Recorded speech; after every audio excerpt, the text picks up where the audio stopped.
বন্ধুরা, এই ভিডিওটিতে আইএসএল ইন্ডিয়ান ফুটবল নিয়ে কিছু গুরুত্বপূর্ণ আপডেট দেবো। যেমন এই উইন্ডোতে মোহনবাগান কোন প্লেয়ার সই করতে চলেছে, সার্জিও লোবেরা নতুন কোন কোন বিদেশি বা ভারতীয় কোন প্লেয়ার চাইছে, এফসি গোয়া তারা নতুন কোন প্লেয়ার সই করবে, কেরালা ব্লাস্টার ফ্যান্সদের জন্য খারাপ নিউজ আছে, নর্থ ইস্ট ফ্যান্সদের জন্য খারাপ নিউজ আছে, চেন্নাই ফ্যান্সদের জন্য ভালো নিউজ আছে। তো বলতে পারি ওভারঅল এই ভিডিওটা সত্যিই গুরুত্বপূর্ণ, শেষ পর্যন্ত দেখবেন।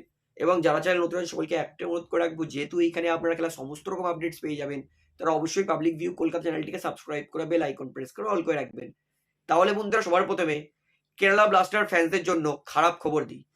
এই বছর কিন্তু কেবিএফসি তারা 6টা ফরেন প্লেয়ার সই করবে না, তাদের স্কোয়াডে কম ফরেনার আমরা দেখতে পারি। কারণ কেবিএফসি সিইও সেই কিন্তু পরিষ্কার করে দিয়েছে যে মাত্র 13টা ম্যাচের জন্য 6টা ফরেন প্লেয়ার নেওয়াটা পুরোপুরি বোকামি।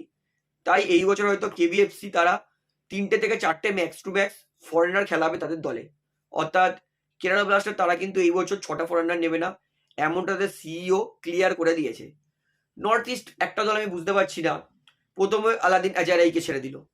এইবার মোহাম্মদ আলী বেওমার এত ভালো ডিফেন্সিভ মিডফিল্ডারটা, খুবই ভালো প্লেয়ার, এত ভালো প্লেয়ার নর্থ ইস্ট ছেড়ে দিল কেন, সত্যিই মাথায় ঢুকছে না। সিএফসি বাজিমাত করে নিয়েছে। চেন্নাই এফসি প্রথমে অ্যালবার্টো নোগুয়েরাকে সই করলো, ভালো প্লেয়ার।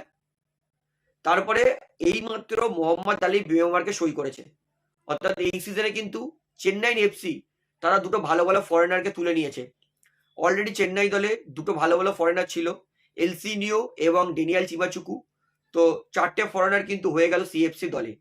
তো নর্থ ইস্ট ইউনাইটেড এফসি কি করছে? এত ভালো ফুটবল 2-3 বছর ধরে নর্থ ইস্ট খেলছে, তাদের থেকে কিন্তু আশা ছিল না যে আলাদিন তাও ঠিক আছে মেনে নিলাম যে লোনে পাঠিয়ে দিয়েছে, কিন্তু মোহাম্মদ আলীরটা আমি সত্যি এক্সপেক্ট করিনি। নর্থ ইস্ট ফ্রেন্ডসের জন্য কিন্তু আরেকটা খারাপ খবর আসতে পারে।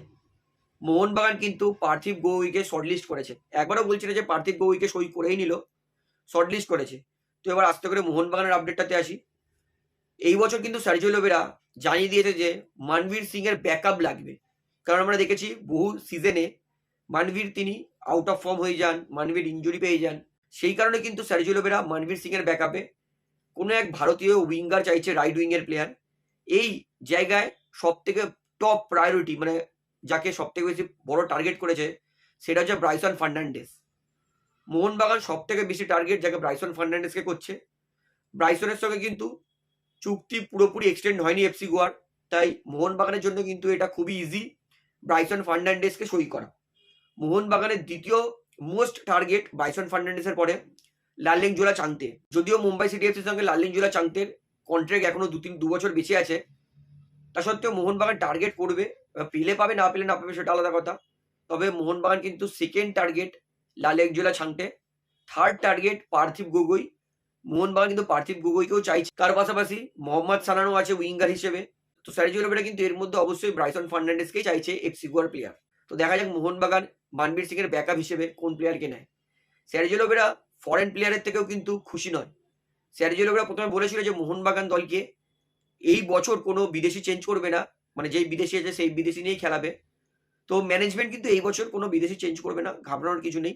তবে সামার ট্রান্সফার উইন্ডো মানে এর পরের সিজনের জন্য মোহনবাগান অবশ্যই হুগো বুমোসকে মিডফিল্ডার নিয়ে আসতে পারে, বা কোনো অন্য বিদেশি প্লেয়ার যে লাতিন আমেরিকাতে ফুটবল খেলছে বা আমেরিকার কোথাও ফুটবল খেলছে সেরকম মাঝমাঠের প্লেয়ারকে কিন্তু মোহনবাগান সই করবে। এই সিজনে করবে না, আরেকবার বলে দিচ্ছি, সামার ট্রান্সফার উইন্ডো মানে এর পরের সিজনের জন্য মোহনবাগান হুগো বুমোস অথবা অন্য কোনো মাঝমাঠের প্লেয়ারকে সই করবে। অ্যান্টোনিও লোপেজ হাভাস, মানে আমাদের হাভাস দাদুকে মেনে গেলাম, আরো এক দুর্দান্ত ওয়ার্ল্ড ক্লাস মানের স্ট্রাইকার নিয়ে আসছে আইএসএল এ। এইটা হচ্ছে লিথুয়ানিয়া দেশের প্লেয়ার নাউরিস পেটকাভিসিয়াস। মাত্র 25 বছর বয়স এই স্ট্রাইকারটার, উচ্চতা 6 foot 1 inch, ground, head, long ranger, snapshot, দুর্দান্ত গোল করতে পারে। হাভাস কোনো বিদেশিকে নিয়ে আসে এবং সেই বিদেশি খারাপ হয়, এটা আজ পর্যন্ত কোনোদিন হয়নি। হাভাস যেহেতু নাউরিস পেটকাভিসিয়াসকে সই করেছে ইন্টারকাশি দলে, এটা মানতেই হবে যে আইএসএল এ আমরা একটা দুর্দান্ত মানে স্ট্রাইকার দেখতে পাবো। মার্কেট ভ্যালু 3,60,00,000, মানে 13টা ম্যাচ খেলার জন্য 3,60,00,000 টাকা নিচ্ছে, মানে বোঝাই যাচ্ছে যে প্লেয়ারটা কিন্তু বর্তমান ভালো ফর্মেও আছে। তো আমি তো খুবই এক্সাইটেড আছি। হাভাস তিনি আরো একবার কিন্তু আইএসএল এ কামব্যাক করছেন ভালো ভালো মানের বিদেশি নিয়ে। তো ইন্টারকাশি ভালো খেলবে, এটাই কিন্তু এক্সপেকটেশন আছে। এবং এইটা আমরা দেখতে পারি যে পুরনো আইএসএল ক্লাবকে কিন্তু পিছনে ফেলে 6 নম্বর, 7 নম্বর, 5 নম্বরে কিন্তু ইন্টার কাসে ফিনিশ করতে পারে। কারণ হাভাস আছে, তার পাশাপাশি হাভাসের বাছাই করা বিদেশি আছে। শুধুমাত্র জনি কাউকে পায়নি হাভাস, নয়তো কিন্তু জনি কাউকেও সই করে দিত। যদি আইএসএল সঠিক সময় শুরু হতো তাহলে কিন্তু জনি কাউকে ইন্টার কাশিতে এই সিজনও খেলতো। তো আমি যতটা মোহনবাগান ইস্ট বেঙ্গল ততটাই কিন্তু এক্সাইটেড হাওয়াস দাদুর টিম ইন্টার কাশিকে আইএসএল এ দেখার জন্য। তো এই ভিডিওটিতে এতটাই বলার ছিল, আশা করি সমস্তটা আপনারা বুঝতে পেরেছেন। তো ভিডিওটা এখানে শেষ করছি। ভিডিওটি ভালো লাগলে অবশ্যই লাইক করুন, কমেন্ট করুন, শেয়ার করুন এবং চ্যানেল নতুন সবাইকে অনুরোধ করে রাখবো, যেহেতুই এখানে আপনারা খেলার সমস্ত রকম আপডেটস পেয়ে যাবেন, তারা অবশ্যই পাবলিক ভিউ কলকাতা এই চ্যানেলটিকে সাবস্ক্রাইব করে বেল আইকন প্রেস করে অল করে রাখবেন। ধন্যবাদ।